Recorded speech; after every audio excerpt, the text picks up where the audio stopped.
Thank you for joining us early. I'm just doing a quick sound check. Can everyone hear me okay?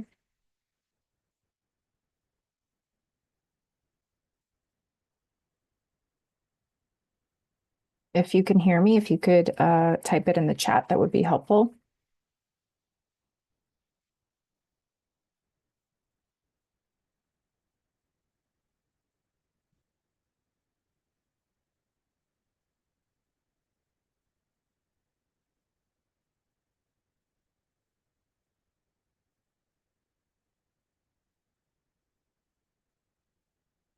Colette, you have your camera on. Can you hear me?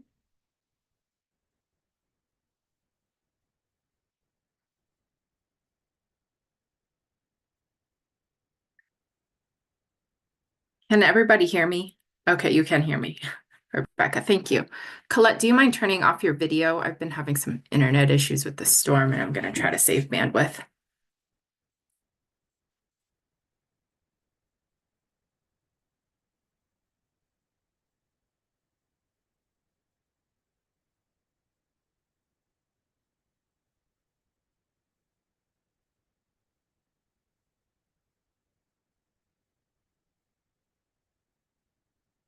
We're going to get started in about 5 minutes. And just to remind everybody, the video is being recorded and it is currently being live streamed.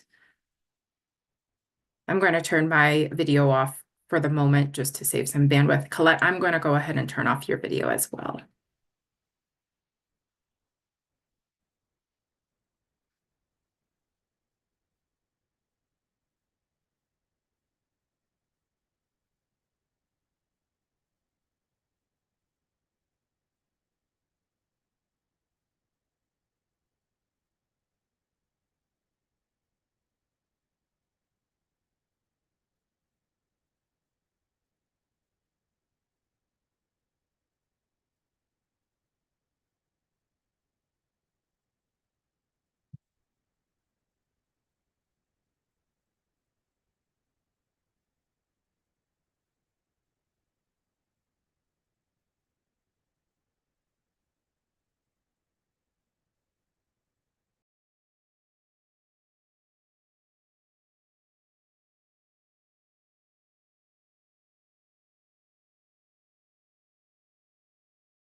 Okay, the time is 5:30 and we can get started. I may stop periodically just to check to see if anyone else is in the waiting room. So please excuse any awkward pauses. Welcome to this public hearing where we will present you our proposed electric assisted bicycle rule changes. I'll spend the first part of this meeting going over the rule background, research, need, and content. And I'm hoping everybody can hear me okay. Thank you very much for keeping your microphones muted and your videos off. It's been a technically difficult day with some internet going in and out. So we'll keep our fingers crossed that it goes smoothly for the rest of this meeting. Just to remind everybody, this meeting is being recorded and it is being live streamed on YouTube currently. And you will also be able to review that live stream on YouTube after the meeting is over. I'll spend the first part of this meeting going over the background, the research, and the need and content of the rule and the rule amendments. And then we will get into the public hearing session. Each registered commenter will have up to 3 minutes to give their testimony. I will go over the details and instructions when we get to that portion of the meeting, so please hold your comments until then. This will be the last hearing, but there will be continued opportunity for your public comment until the public comment ends April 1st. So let's get started. Let me just take one more. Colette, you can hear me? Great. Let me check to see if anyone else is in the waiting room. Okay.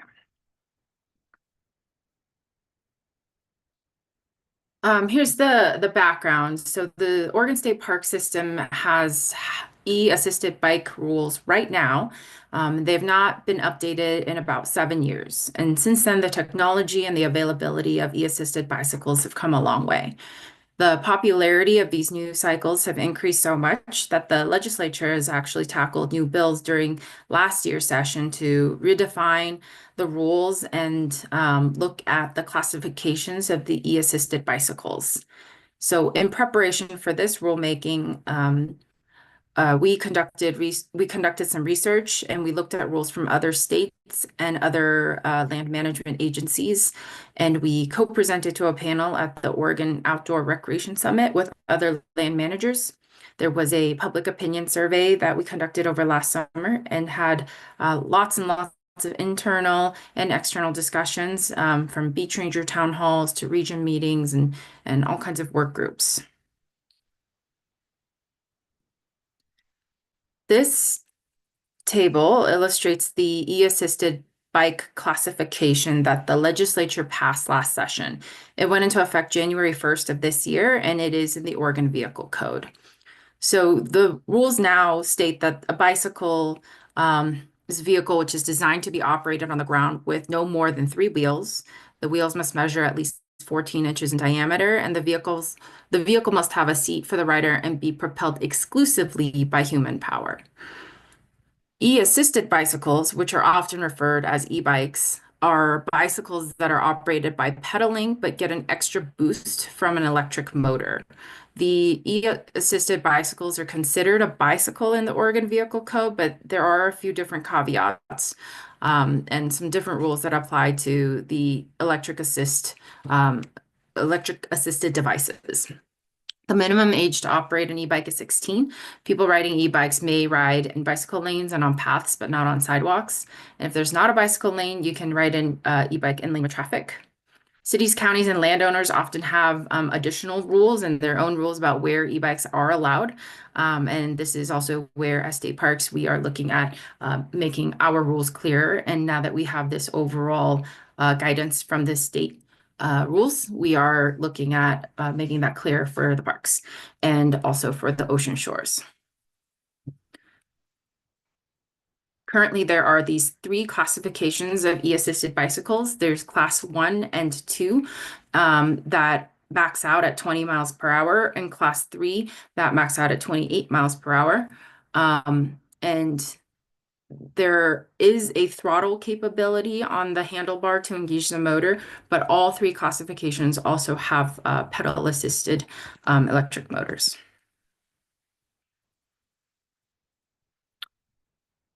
So we had been hearing a lot about the e-assisted bicycles, and we had decided to run a survey last summer just to get more information about what the public was thinking, where the understanding was, and where we were seeing use. So we went in person to park events like State Parks Day at the Cove Palisades State Parks and the end of summer festival at Fort Stevens to gather responses directly from visitors. However, most of the comments that we received were gathered online, and we received an overwhelming, or actually over 3,800 responses.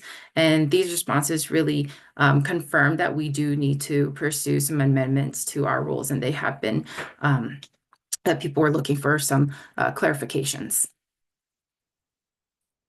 Ultimately, the survey showed that e-bikes are more popular than ever, while the average e-assisted bicycle is still much more expensive than the non-assisted counterpart. Sales are going up. Bike tours and rentals are also popular in Oregon, especially near recreation sites, and e-assisted bike tours are also on the rise. There are concerns that people with e-assisted bicycles can now get places where people generally couldn't on regular bikes. There's also some concerns that land managers have about potential conflicts with other users, as well as impacts to resources, and that the parks would need to evaluate the access and safety of the trails and paths. In general, a lot of the concerns were about safety issues and conflicts.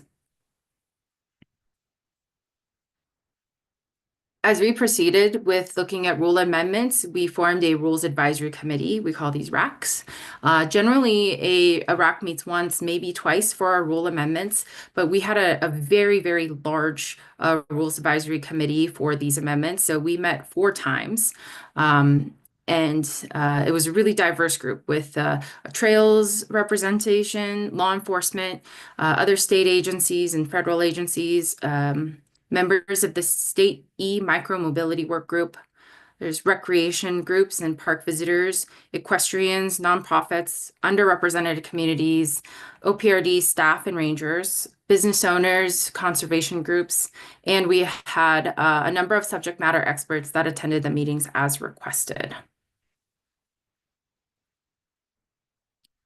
The RAC and internal staff review meetings brought up many, many discussions. And while there wasn't always consensus, here are some highlights from those conversations. A lot of concern and discussion went into what is the enforcement expectation on staff? If we have rules, are they enforceable?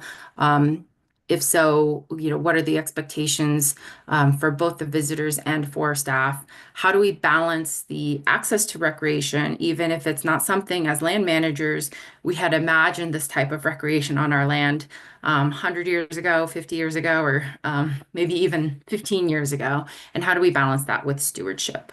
And there were other concerns about ADA use, the classification of the e-assisted bicycles, if we would be able to make those distinctions or not, and looking at differences between the Ocean Shores rules versus the general park area rules. So we can get into now the bulk of the amendments.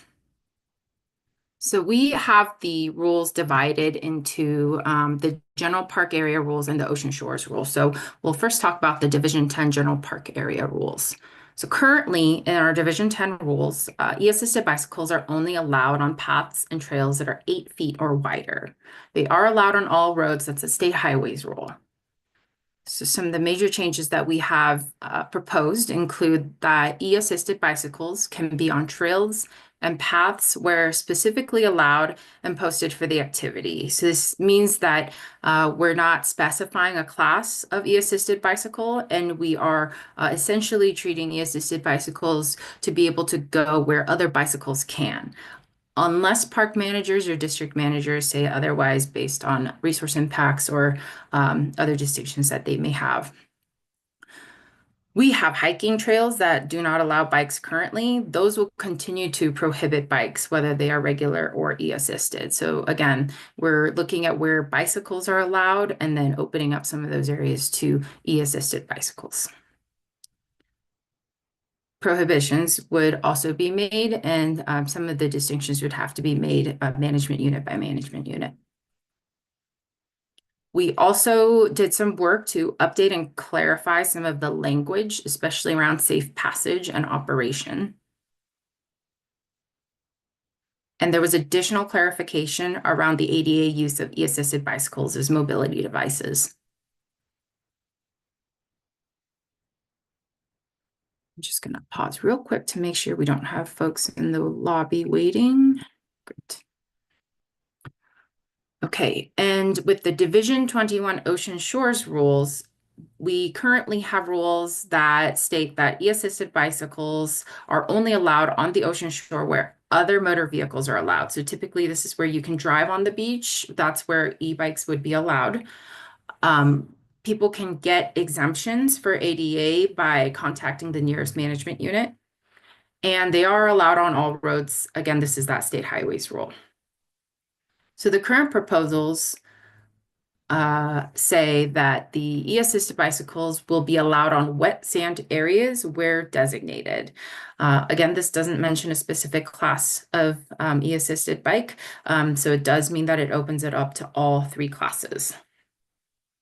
It would be prohibited in certain areas, and those would be outlined in the rule. And some of these examples are federally protected marine areas, places where we close for snowy plover, endangered species recovery areas. There could be some conflicts with other land management jurisdictions on the beach, and then we would prohibit the bicycles on the dry sand and dune areas.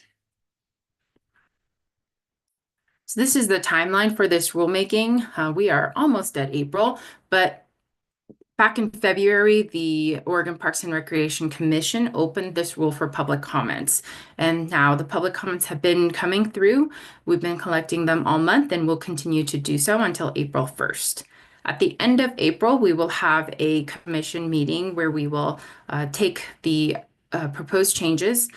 We will look at all of the public comments that we've received and make any amendments to the rule according to the comments that we see. And then the commission can vote to either deny or approve the rule, or for us to continue to work on it. If it is approved, the implementation and outreach will begin immediately. The actual implementation date where the rule goes into effect is in rule as July 1st at the moment, and we'll spend that time between late April and July 1st for training staff, updating signage, and creating materials. Okay, so this concludes our presentation part of this hearing, and we'll move on to the public hearing testimony opportunity. And I have been talking at you all now for about 15 minutes. I'm going to read this script. Please bear with me. It's a little bit long, and I need to read it word by word for the record. So this hearing is now in session and is being recorded to maintain a permanent record. My name is Jo Niehaus, and I'm the hearings officer. Today's Wednesday, March 26, 2025, and the time is 5:43 p.m. The purpose of this hearing is to provide an opportunity for public comment on the proposed rule changes to Oregon Administrative Rules 736, 010, 15, 26, and 28, as well as 736, 021, 30, 60, 65, and 66 by the Oregon Parks and Recreation Department regarding updates to the electric assisted bicycle use rules in Oregon State Parks, or OPRD managed lands, and on the ocean shore. The agency invites comments about whether other options should be considered for achieving the rule's goals while reducing the negative impact on business. In addition to presenting oral comments at this hearing, anyone may submit comments until 5 p.m. on April 1st, 2025, which is the close of the public comment period. Comments received after the close of the public comment period will not be reviewed or considered by the agency unless the agency decides to extend the public comment period for everyone. Send comments to the public comment mailbox or to the State Parks office. Those addresses will be posted on the PowerPoint slide on my screen after the testimony. OPRD will not respond to questions during the hearing. After the close of the public comment period, staff will prepare a report to the agency, which will be available from the agency upon request and will be presented to the Parks Commission as they consider adoption of these rules. If you have questions as part of your testimony, I would appreciate it if you could state those questions as concerns for the record. Please do not ask questions of those who are making formal comment. To provide better context for comments, I may ask follow-up questions. To respect each speaker, anyone not presenting has been muted. I ask that you limit your comments to 3 minutes. Again, you may submit written comments up until the close of the public comment period. The chat feature can be utilized for process questions, but we ask that any formal public comment be submitted in writing via mail, email, or online. When it is your turn to comment, you will be moved to the presenter role and a timer will appear on the screen. I'm going to pull up the timer. And we're going to start with Colette. Hello, I was here last week, but I had a couple more concerns I wanted to go ahead and voice. Colette, can you give me 1 second? I'm sorry. I just need to share the timer screen. I don't believe that's popping up for you, is it?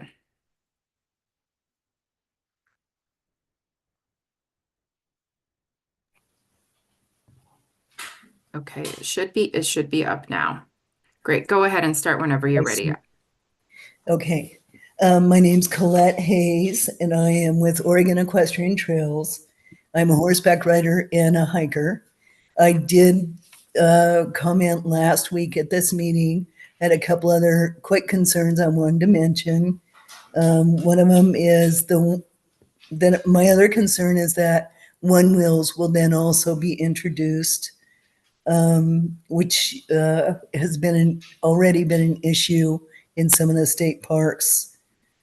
And then the other thing is that our courtesy signs are pretty obvious about who goes first and who goes next on a single track trail. It's very obvious and clear. Whereas how would we differentiate an e-bike? E-bike's fast, quiet, and honestly, it would be dangerous on a single track. And that's all I wanted to say. Thank you so much. Thank you, Colette.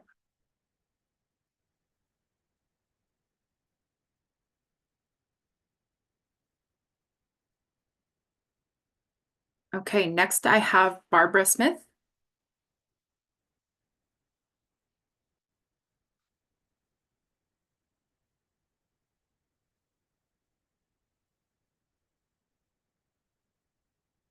Barbara, go ahead and unmute whenever you're ready.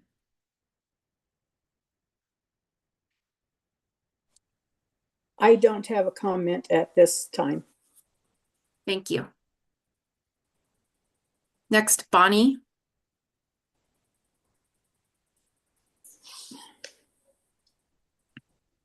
Hi, I'm also from Oregon Equestrian Trails.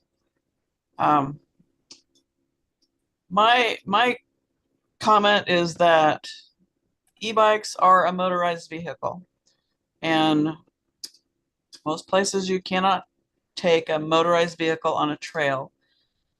And as an equestrian, something coming at me at 28 miles an hour on a narrow trail, even if it's 8 feet wide, that is terrifying to a horse.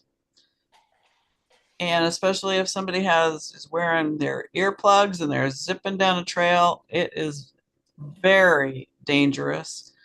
But my main comment is they are a motorized vehicle. And that's all I have to say. Thank you, Bonnie.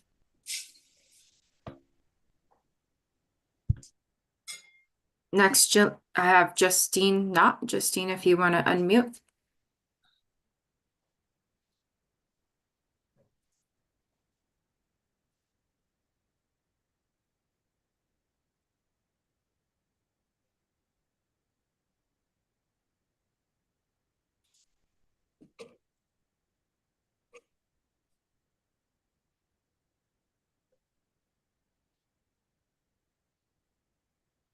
Justine, we can come back to you. Mike, I have you next if you'd like to unmute and give your testimony. Also, please do state your name for the record before you begin.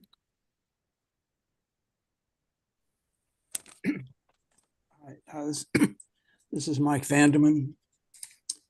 The very first thing that anyone learns about wild animals as a child is you approach them and they run away. They try to get away from you. Wild animals do not like being around people. And so our presence destroys habitat, prevents them from using their habitat. ADA requires wheelchairs be allowed on trails. That's fine. But there should be no bikes allowed because bicycles extend the human footprint. That is the distance that we can travel. And that that destroys habitat because you fill up a park with humans, there's no room for the animals to live.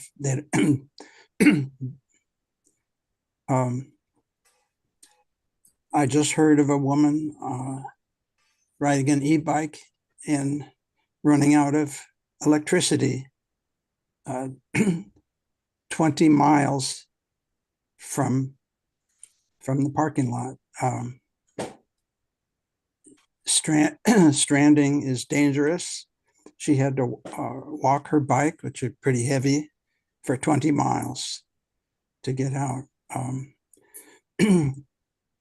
motor vehicle increases erosion due to increased speed and increased weight of the vehicle. Motor vehicles are a danger to hikers, equestrians, and to themselves. Even experienced mountain bikers have horrendous accidents, breaking bones, get injured, paralyzed, and sometimes die. So I'm opposed to all vehicles except for wheelchairs on trails. Thank you. Thank you, Mike. Justine, coming back to you. Are you ready? Okay, I think I'm unmuted now. Can you We hear can hear me? you. Yes. Okay. My name is Justine Knott. I'm an equestrian. I belong to the Old People's Riding Club as well as Oregon Equestrian Trails. I have some concerns about e-bikes being on horse trails because as a rider, I've personally experienced situations where regular bikes have come down the hill at me and my horse had to have a 180 and not knowing what he was going to do. I was trying to yell at the biker to slow down. And fortunately, we didn't have any major accident. But my concern is people with e-bikes will be moving faster. And I am concerned that someone is going to get hurt seriously. I know of a couple situations where horses have been scared off the trail and they've had to put down the animal. Fortunately, the riders were okay, but that, I don't know how many accidents have occurred with riders, with accidents with bikes, but I just can foresee there being lots of problems with e-bikes being on horse trails.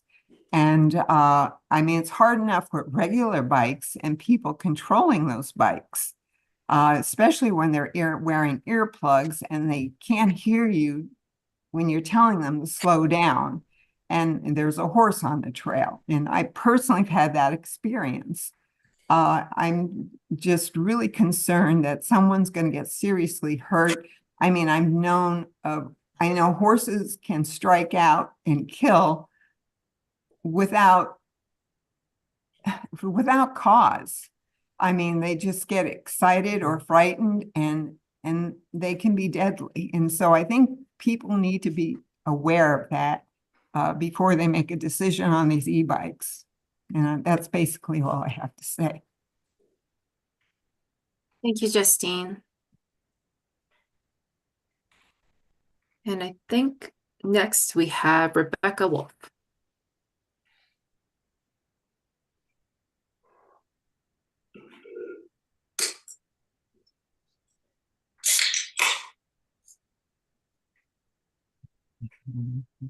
I don't have any comment at this time. I'm going to send it in. Okay, great. Thank you. I believe I've called on everybody that has signed up and registered to testify. Is there anybody here that did not register but would like to give testimony?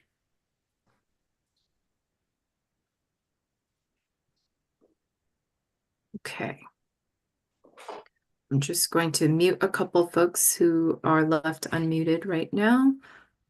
We are almost finished.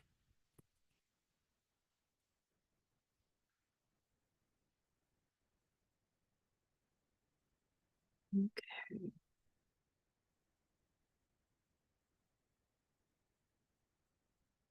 Should be one more screen that you can see. Okay, I've called the names of everyone that's registered. It doesn't seem like there's anyone else who wishes to comment. Thank you for coming and providing us with your comments. This hearing is adjourned. I'm going to keep this slide up for a little longer so that everyone can either use the QR code or the link or copy down the email or our mailing address for the rest of your written comments.